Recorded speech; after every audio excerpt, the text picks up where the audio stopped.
और एक बड़ी खबर आपको बता दें, खबर राजधानी दिल्ली से। बीजेपी राष्ट्रीय अध्यक्ष चुनाव के लिए नामांकन अब लेने जा रही है और बताया जा रहा है कि 19 जनवरी को नामांकन दाखिल कर सकते हैं नितिन नबीन। जी हाँ, ये बड़ी खबर आपको बता रहे हैं। नितिन नबीन 19 जनवरी को नामांकन दाखिल कर सकते हैं। 20 जनवरी को औपचारिक घोषणा होने की संभावना जताई जा रही है। सभी बीजेपी शासित राज्यों के सीएम और प्रदेश अध्यक्ष बुला लिए गए हैं।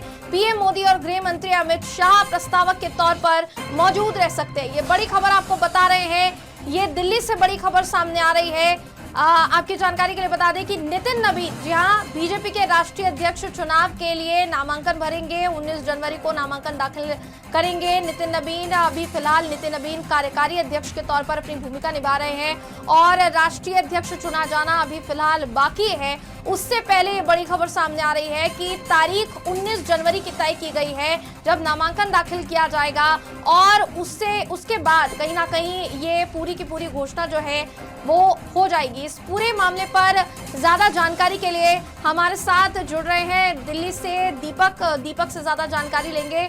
दीपक, क्या जानकारी मिल रही है? नितिन नबीन अभी तक राष्ट्रीय कार्यकारी अध्यक्ष की भूमिका में थे और अब बताया जा रहा है कि वो राष्ट्रीय अध्यक्ष के लिए जल्द ही नामांकन दाखिल कर सकते हैं। दीपक को लेकर और 20 तारीख को जो है औपचारिक घोषणा जो है राष्ट्रीय अध्यक्ष की हो जाएगी। ये नामांकन प्रक्रिया जो है काफी महत्वपूर्ण रहने वाली है, क्योंकि तमाम जो राज्यों की जहाँ पे बीजेपी राज्य है उनके प्रदेशाध्यक्ष और मुख्यमंत्री, इन दोनों को जो है आने के लिए बुलावा भेज दिया गया है। उसके साथ साथ प्रधानमंत्री नरेंद्र मोदी और गृह मंत्री अमित शाह जो है प्रस्तावक के रूप में जो है मौजूद रहने वाले हैं, क्योंकि ये पूरा जो नामांकन के बाद जो पूरा प्रोसेस जो है वो बैलेट बॉक्स के जरिए होगा, जिसमें बैलेट बॉक्स के अंदर जो है अपना नॉमिनेशन डालेंगे और उसके बाद जो है उन तमाम चीजों को लेकर जो है जो चुनावी प्रक्रिया है वो शुरू की जाएगी। लेकिन आपको बता दो जयंती कि 29 राज्यों में जो है भारतीय जनता पार्टी के जो आंतरिक जो चुनाव है उसकी प्रक्रिया को पूरी कर लिया गया है और महज क्योंकि नितिन नवीन जिस तरीके से कार्यकारी अध्यक्ष बनाए गए तो ये माना जा रहा था कि अंतिम पड़ाव में भी जो है नितिन नवीन पूर्ण अध्यक्ष के रूप में चुने जा सकते हैं। अगर नितिन नवीन के नाम पर मुहर लगती, क्योंकि चांसेस काफ़ी ज़्यादा हाई हैं, तो 2029 तक के लिए जो है नितिन नवीन जो है राष्ट्रीय पद पर जो है राष्ट्रीय अध्यक्ष के तौर पर मनोनीत हो जाएंगे। और ये भारतीय जनता पार्टी के लिए भी काफ़ी बड़ी बात है, क्योंकि सबसे कम उम्र के राष्ट्रीय अध्यक्ष के पद पर पहुंचने वाले नितिन नवीन का नाम जो है वो पहले नंबर पर होगा। और जिस तरीके से उनका पूरा कार्यकाल रहा है बिहार के अंदर और 5 बार के वो विधायक रहे, संगठन में भी उन्होंने अपना योगदान दिया, तो चारों तरफ से अगर देखा जाए कैलकुलेट करके तो नितिन नवीन जो है एक भारी दावेदारी जो है वो भारतीय जनता पार्टी की ओर से राष्ट्रीय अध्यक्ष के लिए दिखाते हुए नजर आ रहे हैं। जयंती जी। दीपक, यहाँ सबसे बड़ी बात ये भी हो जाती है कि इससे पहले भी जब हमने जिक्र किया था कि जेपी नड्डा को जब राष्ट्रीय कार्यकारी अध्यक्ष नियुक्त किया गया था तो उसके बाद थोड़ा समय लिया गया था, वक्त लिया गया था उनको राष्ट्रीय अध्यक्ष की भूमिका देने के लिए या पद देने के लिए, मगर यहाँ बहुत जल्दी बीजेपी द्वारा निर्णय ले लिया गया है। क्या कारण हो सकते हैं दीपक? देखिए, क्योंकि जब राष्ट्रीय अध्यक्ष का चुनाव जब जेपी नड्डा के समय पे हुआ था तब भारतीय जनता पार्टी के पास इतना समय था कि जेपी नड्डा को 6 महीने का वक्त का अंतराल दिया जा सके। उसके साथ उनको संगठन का पूरा कार्यभार को संभालना, समझना, देखना, वो तमाम प्रक्रियाओं से जरूर गुजरना पड़ा था। हालांकि अभी क्योंकि सामने पश्चिम बंगाल का एक बड़ा चुनाव है, उसके बाद उत्तर प्रदेश का भी चुनाव है, भारतीय जनता पार्टी के आंतरिक चुनाव की अगर बात करें प्रदेशाध्यक्ष के, उसमें भी कई सारे चुनाव जो है अभी बाकी है। हालांकि 29 राज्यों में प्रक्रिया को जरूर पूरा कर लिया गया है, लेकिन अगर आप देखेंगे तो ओवरऑल आने वाले चुनाव को लेकर भारतीय जनता पार्टी ऐसे नाम पर जरूर आगे बढ़ना चाहती है जिसके बाद सिर्फ आगे ग्राउंड पर भारतीय जनता पार्टी को कैसे अपनी रणनीति को तैयार करना है, कैसे उस पर काम करना है, वो सिर्फ शेष रह जाएगा। लेकिन अभी नितिन नवीन को जिस तरीके से कार्यकारी अध्यक्ष बनाया गया उसके बाद हमने देखा कि तमाम 2 बड़ी ऐसी जो है मीटिंग नितिन नवीन नवीन ने ली, उसके बाद उनका लगातार दौरा भी रहा बाहर, वो आसाम की बात करें, फिर बिहार की बात करें।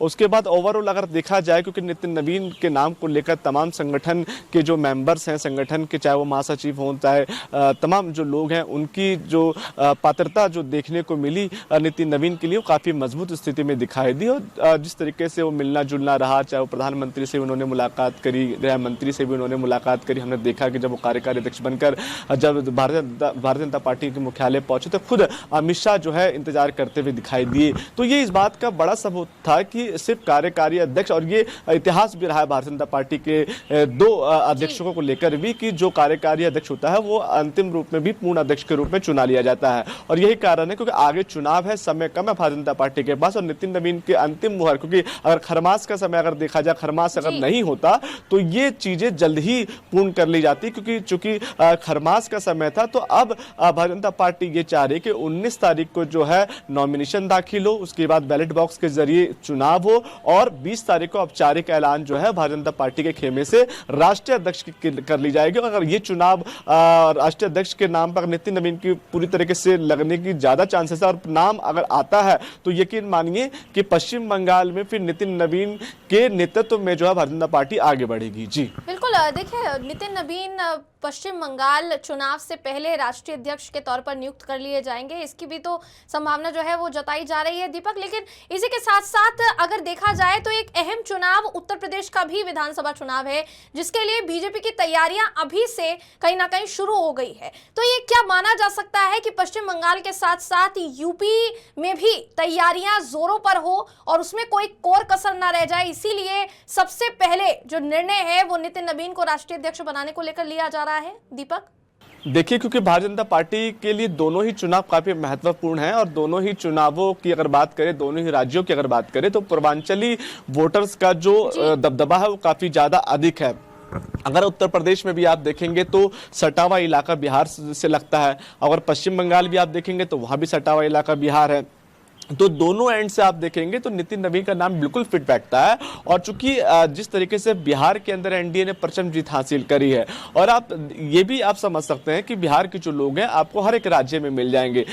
पश्चिम बंगाल के भी आप एरिया में देखिए तो बिहार का बेल्ट लगा हुआ जो बेल्ट है उसमें काफी ज्यादा लोग हैं। रोजाना जो है काफी ज्यादा जो लोग हैं वो बिहार और कोलकाता जो है सफर करते हैं। दूसरी तरफ आप उत्तर प्रदेश में भी देख लीजिए तो पूर्वांचल का जो इलाका है उसमें काफी ज्यादा जो मजबूती है वो नितिन नवीन की बैठती है। तो यही कारण है कि भारतीय जनता पार्टी एक तीर से दो निशाना साधने की कोशिश कर रही है, और इसीलिए नितिन नवीन को भी पूर्ण रूप से जो है अध्यक्ष के पद पर मनोनीत करना चाहती है। सिर्फ यही नहीं कि नितिन नवीन बिहार से आते हैं, बल्कि उनका संगठन का कार्यकाल भी अगर आप देखेंगे तो वो भी काफी ज्यादा बड़ा है, जिसमें उन्होंने 5 बार के विधायक रहे, उसके बाद संगठन का उन्होंने कार्यभार संभाला, महामंत्री का कार्यभार संभाला। तो ये पूरा अगर आप रोल ऑफ देखेंगे तो नितिन नवीन एक ऐसा इकलौते व्यक्ति हैं जो कि कम उम्र में काफी ज्यादा उनका कार्यकाल रहा है, काफी ज्यादा अनुभव रहा है। और यही कारण है कि 2 चुनाव पश्चिम बंगाल उसके बाद उत्तर प्रदेश, ये दोनों चुनाव भारतीय जनता पार्टी के लिए सबसे बड़ा। लेकिन अभी आगामी जो चुनाव पश्चिम बंगाल है ये भारतीय जनता पार्टी के लिए भी नाक का सवाल है। मैं इसलिए कह रहा हूं क्योंकि बार बार भारतीय जनता पार्टी ने चुनाव को लेकर लगातार लड़ाई लड़ी। पिछली बार भी हमने देखा कि भारतीय जनता पार्टी ने पूरा दमखम जो है पश्चिम बंगाल में झोंका, लेकिन कहीं बहुत सारी कसर ऐसी रह गई जहां पर पर्याप्त जो है सीटें पर नहीं मिल पाई भारतीय जनता पार्टी को। लेकिन इस बार एड़ी चोटी का जोर जो है भारतीय जनता पार्टी लगाना चाहती है। और दूसरी बार हमने देखा कि किस तरीके से ममता बनर्जी जो अपनी लड़ाई लड़ रही है, तो ये बिल्कुल नाक की लड़ाई है। और यही कारण है कि नितिन नवीन के नेतृत्व में अगर भारतीय जनता पार्टी अगर लड़ती है पश्चिम बंगाल में तो उसका रिजल्ट क्या होगा वो तो आने वाला वक्त बताएगा। जी बहुत बहुत धन्यवाद दीपक ज्यादा जानकारी के लिए इस पूरे मामले पर। तो जैसा आपने देखा कि नितिन नवीन जो है वो राष्ट्रीय कार्यकारी अध्यक्ष की भूमिका में फिलहाल हैं, लेकिन आने वाली 19 और 20 तारीख बीजेपी के लिए भी अहम होने वाली है। इसी के साथ साथ नितिन नवीन के लिए भी ये अहम होने वाली है, क्योंकि नामांकन दाखिल करने के साथ साथ औपचारिक घोषणा की संभावना फिलहाल जताई जा रही है।